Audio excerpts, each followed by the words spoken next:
Hello guys and welcome to Tech Tricks tutorial. In today's video, I will show you the step-by-step tutorial on how to make Fortnite in Infinite Craft. So by the end of this video, you'll learn how to do them. So without further ado, let's get into it.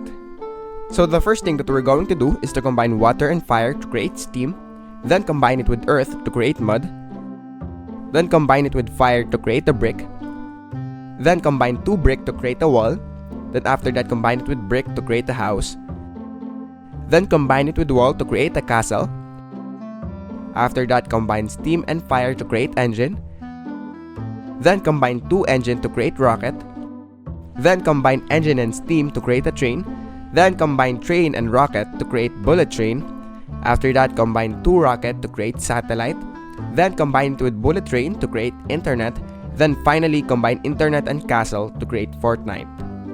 And that is basically it for this video. Thank you guys for watching Tech Tricks tutorial. I hope you learned something, and please don't forget to like and subscribe. Have a great day everyone.